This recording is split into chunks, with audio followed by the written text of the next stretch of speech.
And here we are on yet another informative tour video of City of Heroes. We're starting off here in the wonderful Pocket D zone.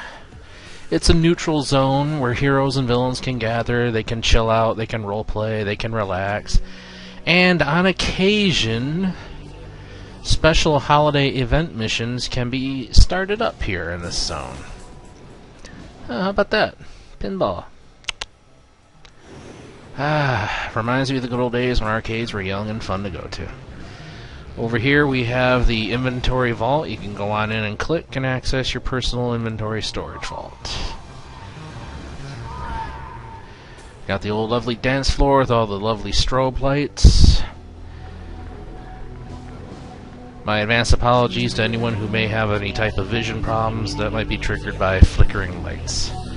This here is DJ Zero. He is the man, he is the guy who created and ran this club called Pocket D, also known as Pocket Dimension. As you can see, he can create tunnels and dimensional warps. All in all, pretty nice guy. He's always here. He is connected to the spring event, also known as the Valentine event, but we're not going to take a look at that one. That was in another video.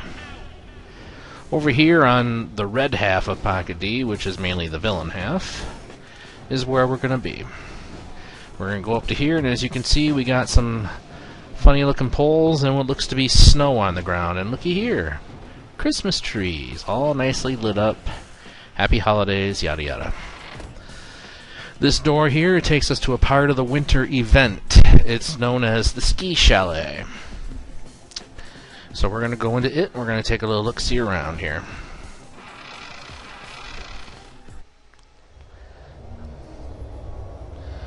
Looks like we got some other folk in here as well. And we got here on the old sign, we got the Pocket D SKI CHALET, we have the Expert Slope, and the Bunny Slope. Well, the Bunny Slope is okay to try, but turns out if you take the Expert Slope, there's 3 badges to get: bronze, silver, and gold. And as with any sports competition, the faster the time, the higher the badge reward.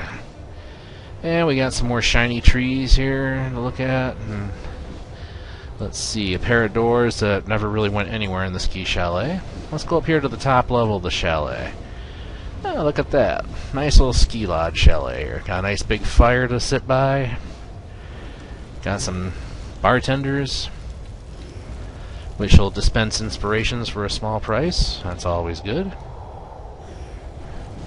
Now, normally over here is where you'd find a contact by the name of Father Time. Sadly, he's not here. That part of the event is not turned on. But basically, Father Time would end up giving you a mission to rescue Baby New Year, who has been kidnapped by the evil red cap monster known as Snaptooth.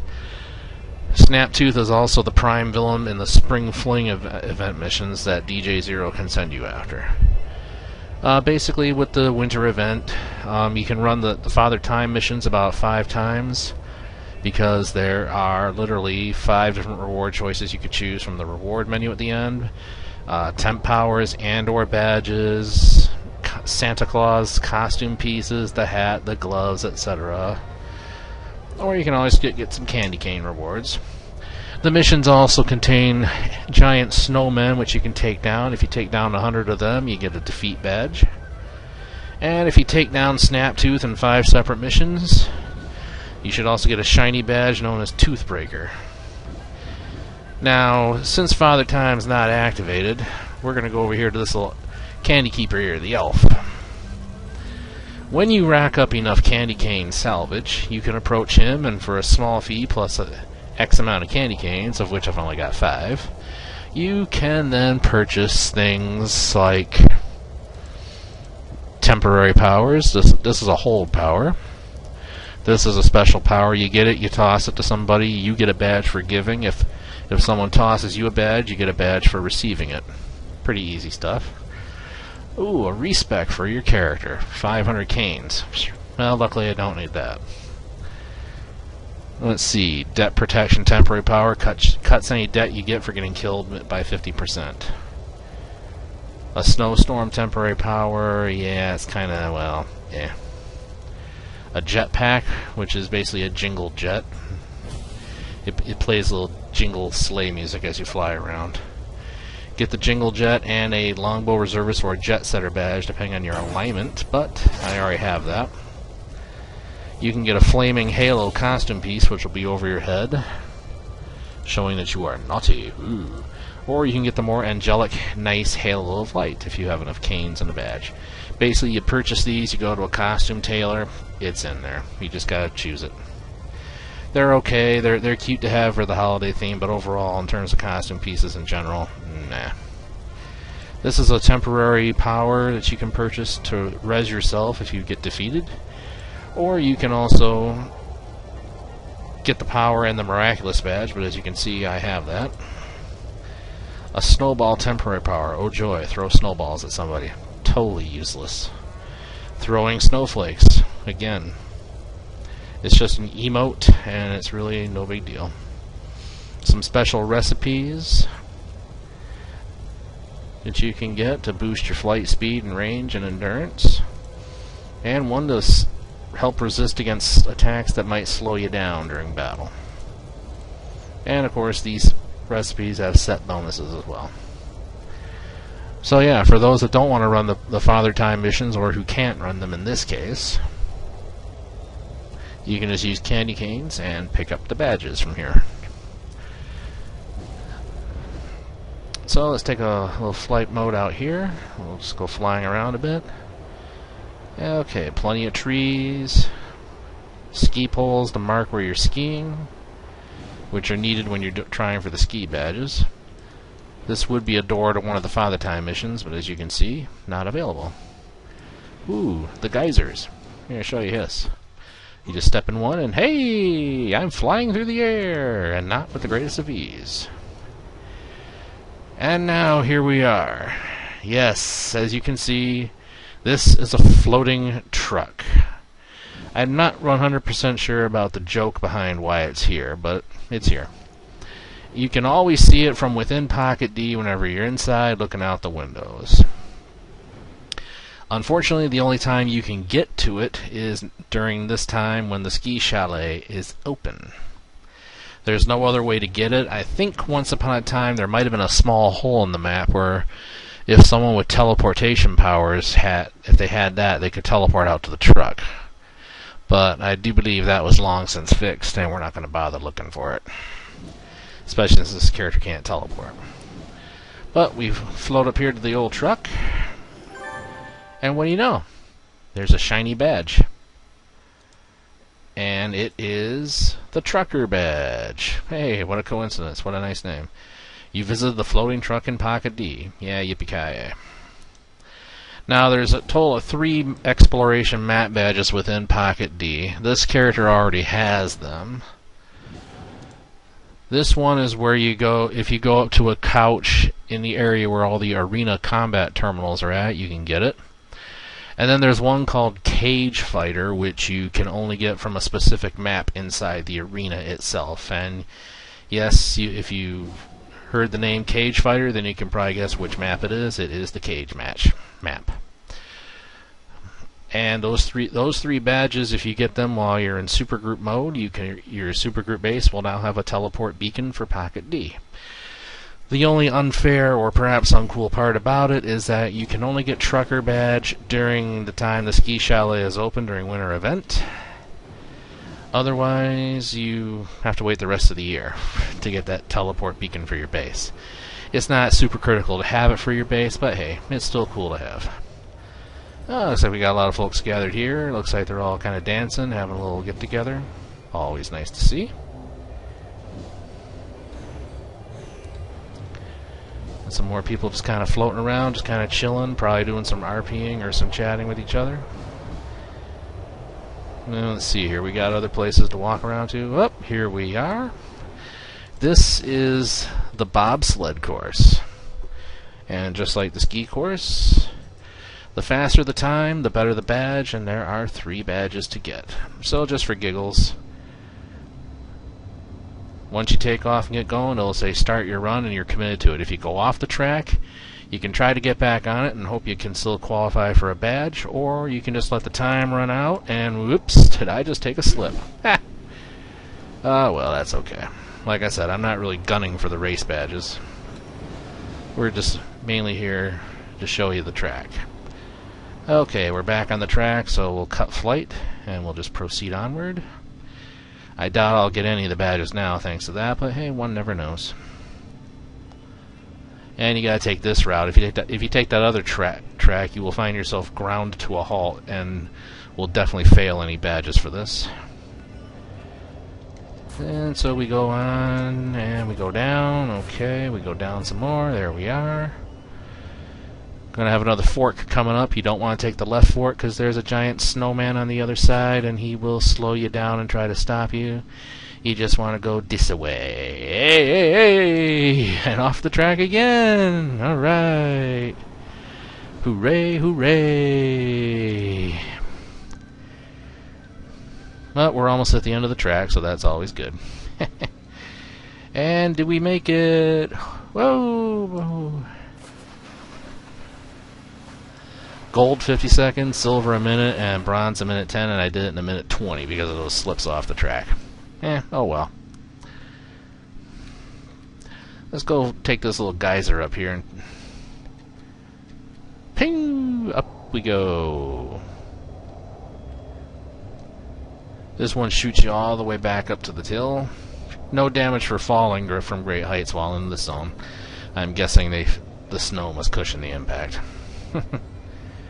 And here we go now, starting the expert ski slope run. Gotta make sure you go in between all the poles. They are the checkpoints. Some parts of this track are, of course, easier than others. There we go. Whoops. This one is always a little bit of a trouble spot, but that's okay. Like I said, I'm not really gunning for the racing badges. There we go. So then we go on through again. We go through, we go through. Got one more. Hey, well, you know, I got a badge. I'm betting it's bronze. I think I did it in 41 seconds, so let's just take a quick look. Yep, qualified. I have the bronze. Yeah. Now, getting the silver and the gold is possible, yes. Some people like to get an extra little bit of speed boost or inertial reduction from a kinetic that may or may not be standing by at the start point.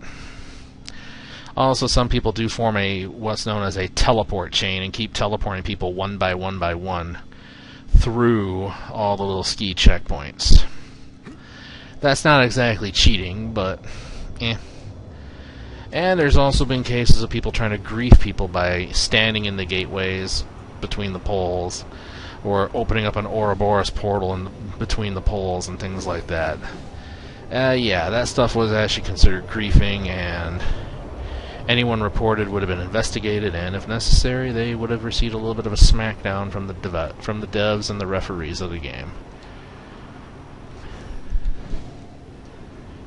Whoops. Okay, there we go. I got through that one. See, even though I'm not touching the ground, all the downhill momentum and inertia is still with me on this. Go fig.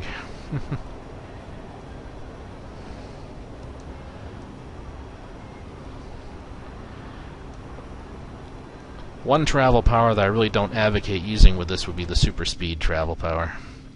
I just missed silver by a couple of seconds. If I took that turn up there just a little bit better, I bet I could have walked away with silver. Let's see if I can launch back up a bit. Not quite. But that's okay. So anyway, this is the Ski Chalet, part of the winter event. Other parts of the winter event would include a giant snowman spawning up in any of the zones. If you have a full team of 8 people, and you start opening up the presents that are randomly scattered in each zone during the winter event, if you open up the right present at the right time, you might just get a giant snowman to spawn. Take down the snowman, and that can open up the portal to another zone where there is an even bigger snowman called the Winter Lord. Taking down each snowman gives you a different badge. Those presents that I mentioned, if you gather 200 of them, Aside from a bunch of random mysterious power-ups and possible temp powers that you could get, you will find yourself also in possession of a shiny badge. However, flying around the zones gathering 200 presents, well, that can get a little monotonous after a while.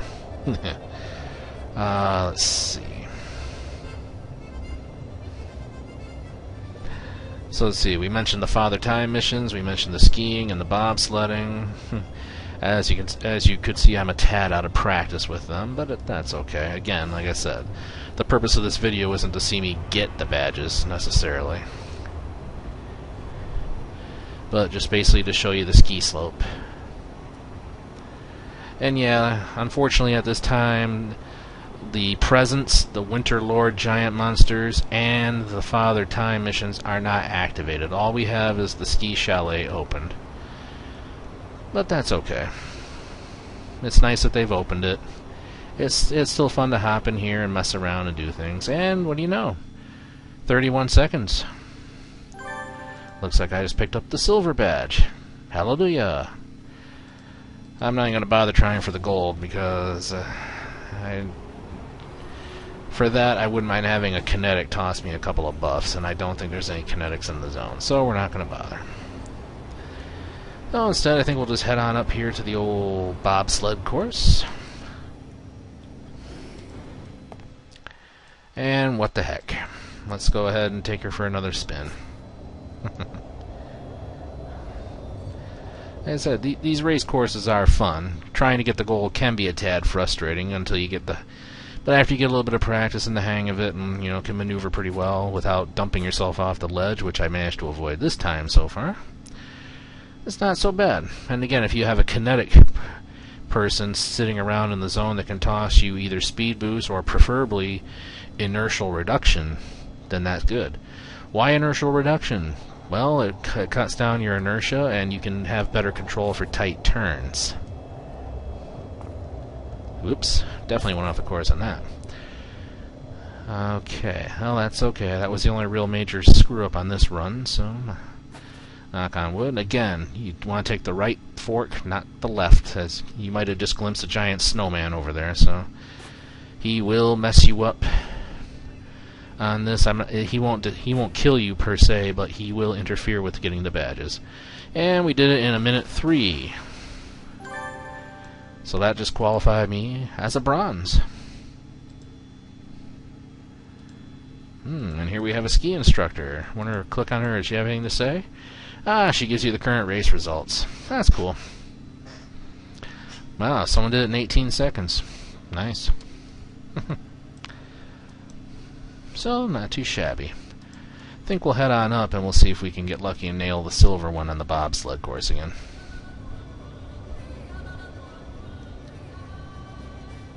If not, it's no big deal.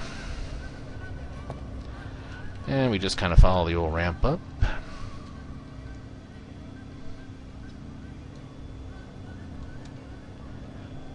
And away we go once again. If I didn't slip off the track on that one part towards the end on the last run, I probably could have walked away with the silver medal, but that's okay. No shame in having the bronze. I mean, after all, people do this to get all three badges, bronze, silver, gold. Especially if you're a dedicated badge collector like a couple of my alts are. There are two of my alts that have almost 1,400 badges, which is currently the most you can have in the game.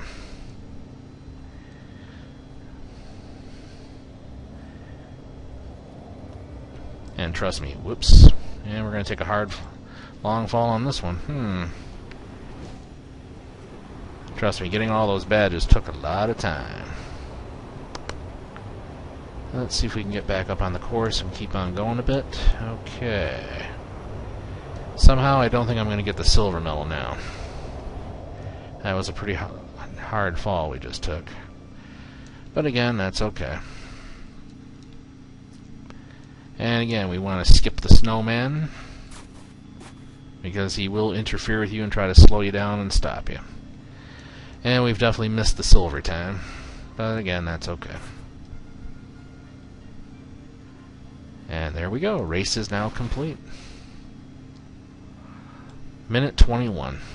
Darn. Yeah, the instant you go off the track, you lose a lot of valuable time. But that's okay. So, in any event, we'll just go ahead and take one last little flight around. Fly up the old hill, as it were. It's amazing though how even with flying, like I am right now, the downhill momentum physics of the ski slope are still in effect. That is kind of funny.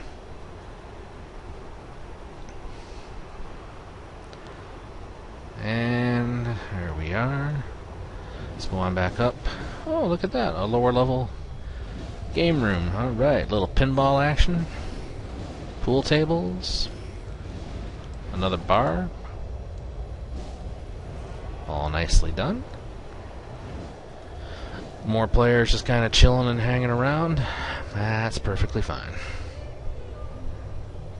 Okay then. Well, hope you enjoyed this little look at the ski chalet, and hope you got a couple chuckles at my slipping off the old bobsled track a few times. But hey, like I said, things like that do happen. So, hope you enjoyed this video. We'll move on to the next one.